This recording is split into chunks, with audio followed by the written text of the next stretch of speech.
Welcome to day 3. Now, day 1 we went through money, day 2 we went through time. Two of the biggest ways that people will show you what is most important to them in their behavior every single day. Now that's just kind of the money and time is more our survival needs. This will also be something that you might not be aware of, and this is using other people to help shine a light on what's most important to us. Now this will be the golden 3. The 3 key things that will shine a light on who you are right now in this moment, both good and bad. And it's really just helping us to see how we're limiting ourselves, but also where there is gold to be discovered as well. Okay, I'm a big believer that most people don't change or they don't get wiser as they get older. They just end up living the same year over and over and over again, and they make the same decisions for better or worse. Some people will make the same decisions every year, and it'll become like this victorious cycle. But then there's others who will make the same disempowering decisions every single year, and it becomes a vicious cycle. So I think a lot of luck comes into it in terms of which one, but I think there's also a huge amount of it that is us actually making choices and being responsible for those choices rather than getting into habitual patterns and making choices that we feel like we should be because society says so, or because we feel obligated to do things for people. So again, some pitfalls to look out for there. Now, we'll dive into day 3. Now, again, this is using other people to help us see how we're limiting ourselves, but also what are the qualities that are hiding in other people that are actually in us as well. Now, step 1, I want you to choose 2 people that you look up to. Now, that could be celebrities, sports people, characters from movies or books, any people, any role models that really stick out to you. Could even be friends or family if you really want, but just people that really stand out from the crowd. Now, step number 2, I want you to pick 2 more people, and those people they're gonna trigger you a little bit. You're gonna be envious of those people. You're gonna be jealous. Now, you might have some stuff that says, I'm not jealous of anyone, or I would never feel envious of someone. Let's just put our self-righteousness aside for one moment. Let's just pretend like we're all human who all feel these emotions. And just finding like who is someone that is doing something that you wish you could do. And it might be that you're looking at them and you admire them or they're inspired by you. But again, like it's just looking at some of these negative feelings and just accepting that we have negative feelings sometimes. We're human. And it's just looking at, is it someone that you feel competitive with, or are there people that you really judge and you're just looking at them? And again, like it's a very fine line between judgment because you think what they're doing is wrong, and judgment because what they're doing is something that you deep down want to do. Okay. Now, step 3 is make a list of the top 10 things that really stand out to you about each of those people. So the first 2 was the people that you really look up to and admire, and the second 2 people were the people that you're envious of, judge. It's more the negative, the opposite end of the spectrum, but they still bring out really strong feelings in you. And just making a list of 10 things for each person that really stand out to you for that in those people. So for the people that you really admire, it might be because they're such good leaders. It might be because they're very direct, or they're very clear on what it is that they want in life. And you might notice that in the 2 people that you're really envious of or jealous of, the things that might really trigger you or might bring out those real kind of visceral feelings in those people might be the fact that they're so bossy, that they're pushy, that they're almost a little bit ruthless in their pursuit of what it is that they want. So we've got 4 lists, 10 things that really stand out for each person of those 4 that you've chosen. Okay, now step 4, you want to compare the lists between the positive traits and the negative traits. And again, you might start to see that there's some similarities. What I just mentioned about, the first one, maybe it's leadership, maybe it's knowing exactly what they want, and then looking at the people that you're envious of, that they're bossy, that they're ruthless in pursuit of what they want.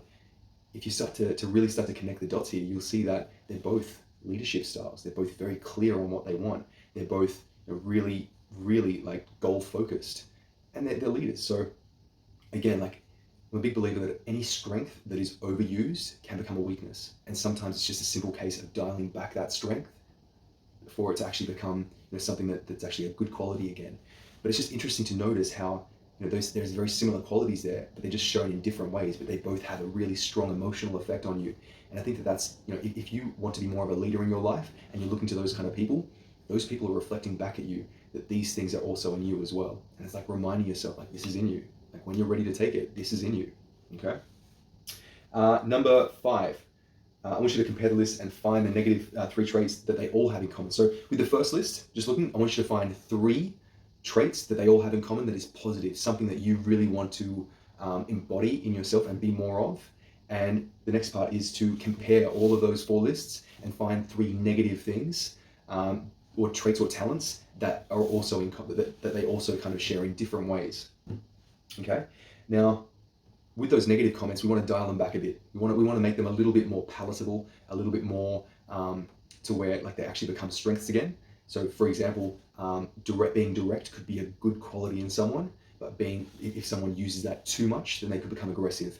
So it's no longer a good quality; it's actually a bit of a weakness. So if we dial back aggression and it becomes direct again, that's where we really want to look at that. So the 3 traits that you find that are negative, that all 4 of your people have in common, we want to try and dial those back a bit until they become a strength, until they become something that you would actually want to demonstrate in your behavior as well.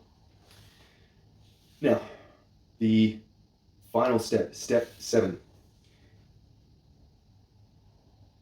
is next to each trait, good and bad, I want you to actually like do a bit of soul searching, like do a bit of like looking back at your behavior in the past 7 days. And it's both the good and the bad. Where have you been displaying some of this behavior? Or in the past, it could be even further back than 7 days. But it's really understanding, and it's not about judgment. Like I want you to just really open the floor up and just really just let yourself just be human for a moment, and just to really look. I mean, we're all hypocrites at the end of the day. Like there's so often that we will judge someone for something that we do exactly the same ourselves. I'm no different as well. But it's just really becoming aware of that. But where are the qualities and these things that you're seeing in other people that are bringing up these strong emotions for you? Where are you currently demonstrating them in your daily behavior? And it's through doing that we really start to give ourselves permission to do more of it. The good stuff, of course. And it also gives us better transparency to notice when we're doing the things that maybe we don't agree with when we see other people, or we judge when other people do them.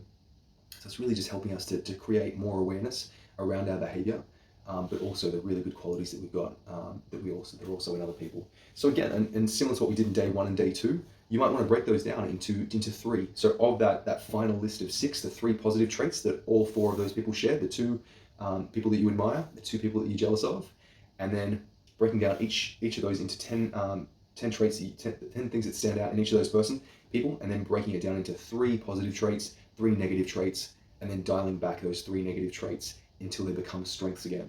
You might find that those, the dialed back negative traits are the same as the positive traits. You might find you have an extra one in there. So again, we're just looking for really positive things that we can turn into values that we really, at the end of this, we want to have a code that we can live by every single day. That is the 6 things that are most important to you, that when someone asks you, do you want to do something that's going to take some of your time? You are so clear on what's important to you that you say, yes, I do, or no, I don't. And you can sleep at night like a baby. And it's just being that clear on what it is that's important to you. That's what we want. Because that's living in a really powerful way. And it's really knowing what's most important to you. And it's maintaining your energy so that you can spend it on all of the good things rather than getting sucked up into just carrying around every single unmade decision in your mind, or the times that you've said no to people and you feel really bad about it, so you carry around all this guilt and fear as well. So we want to get rid of all of that, because all of that is holding you down and it's stopping you from being what you could be. You might already be doing amazing, but you could have more potential than you even could ever realize. So that is day 3. So I hope this is really starting to bring some ideas together for you. I mean, every interaction that you have with someone, whether it's good, bad, particularly bad, like we can learn from all of these things, but we can also find out so much about ourselves in these things as well, which is just so incredible. And it's just a matter of if we can detach from like the real kind of strong emotions that we get and just really just take a step back and think, okay, what am I learning about myself here? That's where the really interesting stuff starts to happen. Okay, so that's day 3. As I said, you should be starting to get clear on some of these things now and seeing how they're all kind of interconnected: the money, the time, other people. And it is like what we see in other people and the people that really trigger us. Sometimes that's just a mirror reflection of the parts of us that we need to give a bit of TLC to as well. So again, like none of this is about judgment. This is just about really knowing yourself, accepting yourself so that you can choose, make better choices. Okay, so well done. That is day 3, a wrap. Tomorrow is day 4, the last and final day. I look forward to seeing you then. Thanks, guys.